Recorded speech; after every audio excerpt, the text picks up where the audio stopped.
Hi viewers, welcome to our channel. ప్రస్తుతం మనతో పాటు దాము బాలాజీ గారు సీనియర్ జర్నలిస్ట్ ఉన్నారు. వాటితో ఒకసారి మాట్లాడదాం. సార్ నమస్కారం. సార్ నమస్తే సార్, ఒక హైకోర్టు జడ్జి ఇంట్లో కట్టలుగా డబ్బులు దొరకడం ఇప్పుడు దేశవ్యాప్తంగా కూడా సంచలనంగా మారింది. సార్, మరి ఈ ఇష్యూలో అసలు ఏం జరిగింది, ఎవరు ఆ జడ్జి, ఆ డబ్బులు ఎవరివి, మరి ఇప్పుడు అతని పైన ఎటువంటి చర్యలు తీసుకునే అవకాశం ఉంది సార్? ఇదొక విచిత్రమైన రేరెస్ట్ ఆఫ్ ద రేర్ కేసులుగా చెప్పుకోవచ్చు. అంటే కంచె చేను మేస్తుంది అంటారు కదా, అలాగా కంచెలాగా సమాజానికి పనిచేయాల్సిన జడ్జెస్ కావచ్చు, న్యాయ వ్యవస్థ కావచ్చు, వాళ్ళే కరప్ట్కి గురైతే ఇంకా ఎవరిని నమ్మాలి? మనకి చిట్ట చివరి ప్రజలకి ఒక భరోసా కోర్టు కన్నా పోవచ్చు మనం అన్న ఇది ఉంది. మొత్తంగా ప్రజాస్వామ్యంలో ఇవాళ అన్ని వ్యవస్థలు కూడా అధికార పక్షం కంట్రోల్లో ఉంటే కొంతవరకు న్యాయ వ్యవస్థ మాత్రమే కొంత మేరకి ఇండిపెండెంట్గా వ్యవహరిస్తుంది. ఎందుకంటే ప్రధానంగా ఏంటంటే ఒక మీడియా కావచ్చు, పౌర సమాజం, సివిల్ సొసైటీ కావచ్చు, కోర్టు, న్యాయ వ్యవస్థ, ఇవి యాక్టివ్గా పనిచేస్తూ ఉంటాయి ప్రజాస్వామ్యంలో. కానీ ఇవాళ ఏమైంది? పౌర సమాజం కరప్ట్ అయిపోయింది, మీడియా ఎంత కరప్ట్ అయిందో మనకు అందరికీ తెలుసు. ఇంకా మిగిలింది ఇదొకటే న్యాయ వ్యవస్థ. న్యాయ వ్యవస్థ ఎంతో కొంత ఉంది. అలాంటిది ఇటువంటి కేసు చూసినప్పుడు అందరికి కూడా న్యాయ వ్యవస్థ మీద నమ్మకాలు అనేవి పోతాయి. సో ఏం జరిగింది అంటే, ఒక హైకోర్టు జడ్జి ఇంట్లో నోట్ల కట్టలు బయటకు వచ్చాయి. దీని ఒకటి నోట్ల కట్టలు బయటకు రావడం ఒక సంచలనం అయితే, దీన్ని ఎలా డీల్ చేస్తున్నారనేది ఇంకొక షాక్గా మనం చెప్పుకోవచ్చు. సో ముందు అసలు ఏం జరిగిందో చూద్దాం, దాని తర్వాత ఎలా డీల్ చేస్తున్నారో చూద్దాం. సో ఇదేంటంటే ఢిల్లీ హైకోర్టులో judge second senior most judge ఆయన యశ్వంత్ వర్మ ఆయన పేరు. ఆయన 2021లో అలహాబాద్ నుంచి ఢిల్లీ హైకోర్టుకి ట్రాన్స్ఫర్ అయ్యాడు. ఆయన మొన్న 14న హోలీ పండుగ రోజు వాళ్ళ ఇల్లు ఢిల్లీలో ఉంటుందన్నమాట, లిథియన్స్ అనే ఒక ఏరియాలో ఉంటుంది. అక్కడ ఆయన లేనప్పుడు నైట్ 11:30 ప్రాంతంలో ఇంట్లో స్టోర్ రూమ్లో మంటలు వ్యాపించాయి. అక్కడ పక్కన ఉన్న బంధువులు వాళ్ళు ఎవరో ఇమీడియట్గా పోలీసులకి, తర్వాత ఫైర్ డిపార్ట్మెంట్కి ఫోన్లు చేశారు. ఫైర్ డిపార్ట్మెంట్ వచ్చి మంటలు ఆర్పేశారు. ఆ క్రమంలో ఏంటంటే వాళ్ళు ఏ వస్తువులు కాలిపోయినాయి, ఏ వస్తువులు మిగిలాయి అన్న లిస్టు తయారు చేయాల్సి ఉంటుంది. అలా తయారు చేసే క్రమంలో వాళ్ళకి 2 రూమ్లో పెద్ద ఎత్తున డబ్బుల కట్టలు కనిపించాయి. దాంతో వాళ్ళు దాని వీడియో తీశారు, దాని లిస్ట్ అవుట్ చేశారు. ఆ డబ్బు ఎంత అనేది ఇప్పటివరకు ఎవరు బయటపెట్టలే. కొంత మీడియాలో వస్తున్నది, నేషనల్ మీడియాలో 15 crores అని చెప్తున్నారు. సో 15 కోట్ల విలువైన డబ్బులని చెప్తున్నారు, కానీ అది కరెక్ట్గా ఫిగర్ తెలియదు. ఏదేమైనా కొన్ని కోట్లు అయితే అక్కడ బయటపడింది. దాంతో వాళ్ళు పై అధికారులకు, ఫైర్ చీఫ్ ఉంటారు, వాళ్ళకి చెప్పారన్నమాట. అతుల్ గార్గ్ అని ఆయనకి చెప్పారు. ఆయన ఇమీడియట్గా దాన్ని గవర్నమెంట్లో పై అధికారులకు తీసుకెళ్లారు. అక్కడి నుంచి జడ్జి మామూలుగా ఏంటంటే జడ్జి ఇలాంటివి జరిగినప్పుడు జడ్జి ఇంట్లో పోలీసులు కేసు పెట్టడం అవన్నీ చేయలేరు. ఎందుకంటే వాళ్ళకి ప్రత్యేక చట్టాలు ఉంటాయి, జడ్జెస్కి వాళ్ళకి ప్రత్యేక ప్రొటెక్షన్ ఉంటుంది. అందుకని supreme court chief justice Sanjiv Khanna దృష్టికి తీసుకెళ్లారు. సో నిన్న 20వ తేదీ ఈ కొలీజియం అంటారు సుప్రీంకోర్టులో. ఏంటంటే కొలీజియం అని ఒకటి ఉంటుంది. కొలీజియం అంటే chief justice of India Sanjiv Khanna, తర్వాత BR Gavai, justice Suryakanta, justice Rishikesh Roy, justice Abhay S Oka, ఈ 5 మందితో ఉన్న కొలీజియం ఉంటుంది సుప్రీంకోర్టులో. అంటే కొలీజియం ఏం చేస్తుందంటే జడ్జిల అపాయింట్మెంట్ కావచ్చు, జడ్జిల ప్రమోషన్లు కావచ్చు, జడ్జిల ట్రాన్స్పోర్ట్ కావచ్చు, అంటే ట్రాన్స్ఫర్స్ కావచ్చు, జడ్జిలకు సంబంధించి ఏదైనా ఇటువంటి ఇష్యూలు వచ్చినప్పుడు వాటి పరిష్కారం కావచ్చు, ఇవన్నీ కూడా కొలీజియం బాధ్యత అన్నమాట.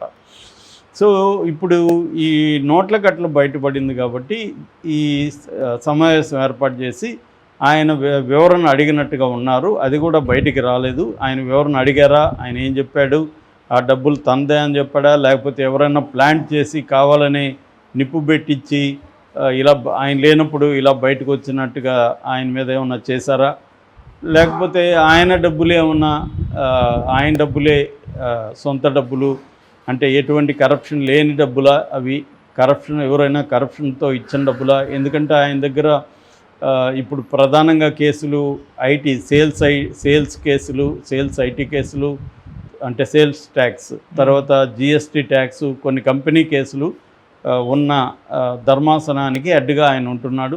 కాబట్టి వాళ్ళేమన్నా ఇచ్చారా, లేకపోతే పాత కేసులు ఏమైనా ఇచ్చారా, లేకపోతే కొత్త రాబోయే కేసులు అడ్వాన్స్గా ఇచ్చారా, ఇవన్నీ ఆయన ఏం చెప్పాడో మనకు తెలియదు. మొత్తానికి కొలీజియం ఏం చేసిందంటే 2 పనులు చేసింది. ఒకటి, ఈ Delhi high court chief justice D K Upadhyaya ఆధ్వర్యంలో కమిటీని ఏర్పాటు చేసింది ఈయన మీద విచారించమని. 2, ఈ యశ్వంత్ వర్మ జడ్జిని అలహాబాద్ హైకోర్టుకి మళ్ళీ వెనక్కి పంపించింది.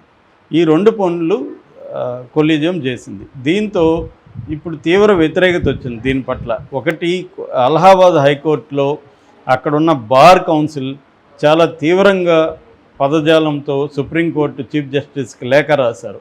ఏమంటే, ఇక్కడ అలహాబాద్ హైకోర్టు అనేది డస్ట్బిన్ కాదు, ఇది కచ్చడా కాదు, మీ చెత్తని ఇక్కడే తీసుకొచ్చి ఎందుకు వేస్తున్నారు, అది చెత్త అంటే ఒక కరప్టెడ్ జడ్జిని మాకెందుకు పంపిస్తూ ఉన్నారు అని మేము ఆయన్ని వస్తే మేము ఒప్పుకోము, మేము ఆందోళనకు దిగుతామని వాళ్ళు సీరియస్గా హెచ్చరిస్తూ రాశారు. ఇది చరిత్రలో ఎప్పుడూ లేదు ఇలాగా. అంటే ఒక సుప్రీంకోర్టు కొలీజియం నిర్ణయాన్ని ఒక హైకోర్టు బార్ కౌన్సిల్ ఇంత సీరియస్గా వ్యతిరేకించడం అనేది ఫస్ట్ టైం అని చెప్తున్నారు. సో దాంతో కొలీజియం ఏం చేస్తున్నా అంటే సుప్రీంకోర్టు ఒక స్టేట్మెంట్ ఇచ్చింది, ఈ ట్రాన్స్ఫర్కి ఈ కేసుకు సంబంధం లేదని. అది ఇంకా విచిత్రంగా ఉంది. ఇప్పుడే ఎందుకు ట్రాన్స్ఫర్ చేశారు? అంటే వాళ్ళు ఈ కేసుకు సంబంధం లేకపోతే, సంబంధం ఉండి ట్రాన్స్ఫర్ చేయడం అంటే అర్థం చేసుకోవచ్చు. ఎందుకంటే ఆయన మీద విచారణ జరిగినప్పుడు ఆయన ఇదే కోర్టులో ఉంటే విచారణ సవ్యంగా జరగదు కాబట్టి ట్రాన్స్ఫర్ చేశారంటే మనకు అర్థమవుతుంది. కానీ ట్రాన్స్ఫర్కి కేసుకు సంబంధం లేదనడం ఇంకొద్దిగా విచిత్రంగా ఉంది.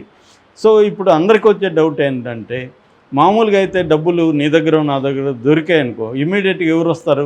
ఐటీ డిపార్ట్మెంట్ వస్తుంది, ఈడీ ఎంటర్ అవుతుంది, ఈ డబ్బులు ఎక్కడి నుంచి, హవాలా ఏమన్నా ఉందా అని ఈడీ వాళ్ళు ఎంటర్ అవుతారు, మామూలుగా పోలీసులు కూడా ఎంటర్ అవుతారు. ఇవేవి జరగలేదు. ఈ జడ్జికి ఈడీ రాలేదు, ఐటీ రాలేదు, ఎవరు రాలేదు. అసలు గవర్నమెంట్ జోక్యం చేసుకోవట్లేదు. నిన్న రాజ్యసభలో మాత్రం చర్చకు వచ్చింది. సో అసలు చాలామందికి వచ్చే డౌట్ ఏంటంటే, ఒక జడ్జి కరప్ట్ అయితే ఆ జడ్జి మీద ఎవరు చర్య తీసుకోవాలి అనుకున్నప్పుడు మనకేంటంటే, రాజ్యాంగం న్యాయ వ్యవస్థకి కొన్ని భద్రత పరమైన విషయాల్ని కల్పించింది. మనకి ఆర్టికల్ 124(4) సుప్రీంకోర్టు జడ్జెస్కి భద్రత ఉంటుంది. అట్లాగే 218 ఆర్టికల్ 218 అది హైకోర్టు జడ్జెస్కి భద్రత కల్పిస్తుంది. ఎవరైనా ఇట్లా ఉన్నప్పుడు ప్రభుత్వం దాని మీద ఇమ్మీడియట్గా చర్య తీసుకోకూడదు, పోలీసులు ఎఫ్ఐఆర్ చేయడం అనేది జరగదు. ముందేం చేయాలంటే, అక్కడ internal in home enquiry mechanism అంటారు. 1999లో ఈ రూల్స్ వచ్చాయి. ఈ సుప్రీంకోర్టులో ఇన్ హోమ్ ఎంక్వైరీ మెకానిజం ప్రకారం కొలీజియం దాన్ని విచారించాలి. కొలీజియం కమిటీ వేయచ్చు, ఒక హైకోర్టు జడ్జెస్తో కావచ్చు, సుప్రీంకోర్టు జడ్జెస్తో కావచ్చు, దాని మీద కమిటీ వేయచ్చు. కమిటీ వేసి ముందు అయినాక అప్పుడు కొలీజియం ఏం చెప్తుందంటే, ఇతను దోషాన్ని కానీ వాళ్ళు నిర్ణయించుకుంటే అప్పుడు అతన్ని రిజైన్ చేయమంటారు. రిజైన్ కానీ చేయకపోతే అప్పుడేం చేస్తారంటే, సుప్రీంకోర్టు ఒక చట్టం ఉందన్నమాట, జడ్జెస్ ఎంక్వైరీ యాక్ట్ అని 1968 చట్టం ఉంది. ఈ చట్టం ప్రకారం పార్లమెంట్కి రికమెండ్ చేస్తారు, ఇతన్ని అభిశంసన చేయండి అంటే ఇంపీచ్మెంట్ పెట్టండి అని. అప్పుడు పార్లమెంట్ ఏం చేస్తుంది, మినిమం 100 మంది లోక్సభ సభ్యులు, ఒక 50 మంది రాజ్యసభ సభ్యుల సంతకాలతో ఒక మోషన్ని ప్రవేశపెడతారు, తీర్మానాన్ని ప్రవేశపెడతారు. ఈ తీర్మానంలో స్పెషల్ మెజారిటీ అవసరం దాన్ని ఓకే చేయాలంటే. దీని తర్వాత మళ్ళీ ఒక పార్లమెంటరీ కమిటీ కూడా వేసే అవకాశం ఉంది. దాని తర్వాత ప్రెసిడెంట్కి వెళ్తుంది. ప్రెసిడెంట్ ఓకే చేసినాక ఇతన్ని ఉద్యోగంలో తీసేస్తారు. ఇంత ప్రాసెస్ ఉంటుంది. ఇప్పటి వరకు ఇండియాలో ఏ జడ్జి మీద కూడా ఇలా జరగలేదు. 1991-93లో జస్టిస్ వి రామస్వామి అని ఆయన మీద ఆల్మోస్ట్ మోషన్ పెట్టాలని ట్రై చేశారు. కానీ అప్పుడు సౌత్ నార్త్ డివైడ్ వచ్చేసి గొడవలు వచ్చాయి, దాంతో దాన్ని ఆపేశారు. ఇప్పటి వరకు ఏ జడ్జి మీద కూడా పార్లమెంట్లో ఇలాంటి అవిశ్వాసం అనేది పెట్టలేదు, ఇంపీచ్మెంట్ అనేది జరగలేదు. మరి ఈయన మీద జరుగుతుందా లేదు చూడాలి. సో ఇప్పుడు ఏంటంటే, పారదర్శకంగా లేదు, ఈ కొలీజియం అనేది పారదర్శకంగా లేదు అని సీనియర్ అడ్వకేట్స్ కపిల్ సిబాల్, ఆయన సుప్రీంకోర్టు బార్ కౌన్సిల్ అధ్యక్షుడు, అట్లాగే వికాస్ సింగ్, ఇందిరా జైసింగ్, ఇట్లాంటి రాకేష్ ద్వివేది ఇట్లాంటి అనేక మంది సీనియర్ మోస్ట్ అడ్వకేట్స్ తీవ్రంగా విమర్శిస్తున్నారు. అంటే ఒక పారదర్శకత లేదు జడ్జెస్ మీద అని. మామూలుగా అయితే జడ్జెస్ మీద సంవత్సరానికి దాదాపు కొన్ని 3,600 నుంచి 18,000 వరకు కంప్లైంట్లు, అది కూడా హైకోర్టులకు సంబంధించి, ఇంకా కింది కోర్టులు కాదు, పై కోర్టులకు సంబంధించి వస్తుంది. మనకి 2001లో పార్లమెంట్లో మన union law minister Kiran Rijiju ఆయన ప్రవేశపెట్టాడు. ఆయన ఒక ప్రశ్నకు సమాధానంగా ఎన్ని కంప్లైంట్లు వచ్చాయంటే 1631 వచ్చాయని ఆయన చెప్పాడు అఫీషియల్గా. అంటే జడ్జెస్ మీద కూడా కొన్ని వేల కంప్లైంట్లు ఎవ్రీ ఇయర్, దాదాపు 15,000 నుంచి 18,000 కంప్లైంట్లు ఎవ్రీ ఇయర్ వస్తున్నాయి. ఈ కంప్లైంట్లు ఏమవుతున్నాయి అని ఆర్టీఐ తరపున ఒక జర్నలిస్ట్ వేస్తే, మీకు మేము సమాధానం ఇచ్చే రిసోర్సెస్ లేవు మాకని అతనికి చెప్పారు.